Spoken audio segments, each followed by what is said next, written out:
En Autriche, le confinement va commencer à être levé. Le pays avait été l'un des premiers en Europe à se l'imposer. Dès demain, les petits commerces pourront rouvrir. Et la remise en marche se fait par étapes. Vincent Hervouette, elle sera soumise à une évaluation régulière.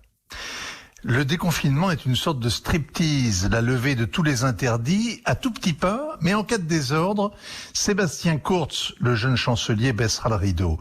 Si les Autrichiens sont disciplinés, s'ils gardent leur distance, s'ils renoncent au voyage, s'ils mettent leur masque dans les transports en commun et les supermarchés, il y en a partout et ils sont gratis, alors, en juin, les petits retourneront à l'école et en juillet, Salzbourg fêtera Mozart.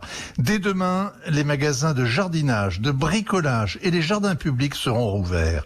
L'Autriche joue la mélodie du bonheur. Elle écoute à peine l'Europe qui a pris l'habitude de lui faire la leçon. D'ailleurs, il y a un mois, Vienne avait à peine averti l'Italie avant de boucler ses frontières en urgence.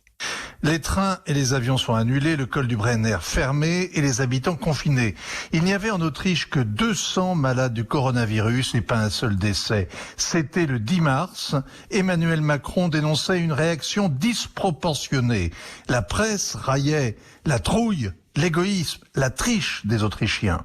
Un mois après, la pandémie a fait un peu plus de 300 morts pour un peu moins de 9 millions d'habitants. 7 fois moins qu'en France, proportionnellement. Des malades français ont été transférés dans les hôpitaux à Vienne.